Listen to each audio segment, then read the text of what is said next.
Good morning students. Today we will see our chapter number 2 year to year revision.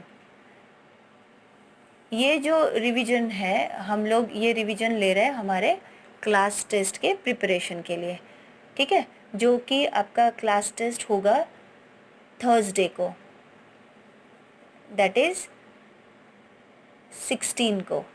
Okay, 16 date को आपका class test होगा chapter 2 का. Fine. So let's start. Question number 1, fill in the blanks. Number 1, the lizards have tiny holes on their heads which are their fill in the blanks. जो lizard होती है उसके head पे दोनों side में tiny holes होते हैं, जिसे हम उनके क्या कहते हैं? ईयर्स. यस, हमारे ईयर्स जो है वो दिखते हैं, ठीक है. तो हमें हमारे ईयर्स तो पता होते हैं, लेकिन ये जो लिज़ार्ड वगैरह होते हैं उनके हेड पे जो दो छोटे छोटे होल्स होते हैं दोनों साइड में, उसे उनके ईयर कहते हैं, वो उनके ईयर होते हैं. Fine. Then number 2, a rabbit has ears like fill in the blanks. यानी कि रैबिट के जो ईयर्स होते हैं वो कैसे डिज़ाइन के होते हैं, उसका शेप कैसा होता है? तो वो होता है लीव्स की तरह, है ना, होते हैं ना बिल्कुल बड़े से कर्व से लीव्स की तरह उनके years. Okay. Now number 3, a human being has years on both sides of his head. यानी ह्यूमन बीइंग को उनके हेड के दोनों साइड में ईयर्स होते हैं ना. हमारे ईयर्स हमको पता है हेड के दोनों साइड में होता है, लेफ्ट में भी और राइट में भी.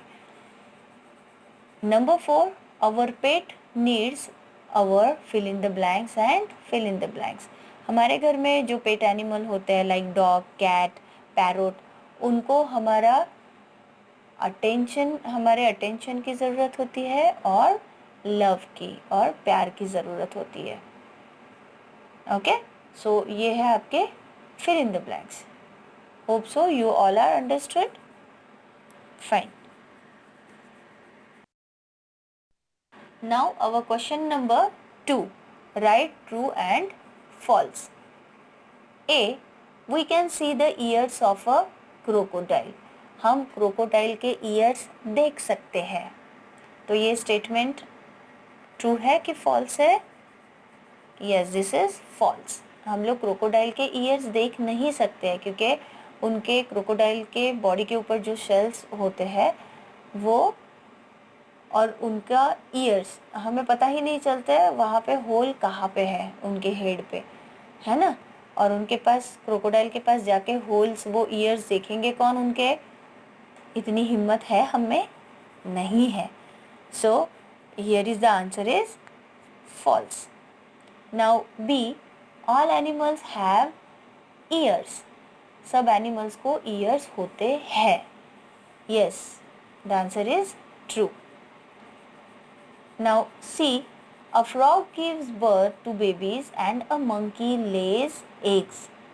क्या फ्रॉग्स बेबी को जन्म देते हैं और मंकी एग्स देते हैं? No, the answer is false. यहाँ पे जो स्टेटमेंट है वो फॉल्स है ना. देन है D, we can not see the ears of a cow. हम लोग काऊ के ईयर्स नहीं देख सकते. We can not see the ears of a cow. तो हम काऊ के ईयर्स देख सकते हैं, हमें दिखते हैं उनके ईयर्स कि नहीं दिखते हैं? दिखते हैं, है ना. काऊ के ईयर्स हमें दिखते हैं, बट यहाँ पे बोला गया है कि हमें काऊ के ईयर्स नहीं दिखते हैं, तो यहाँ आंसर होगा फॉल्स.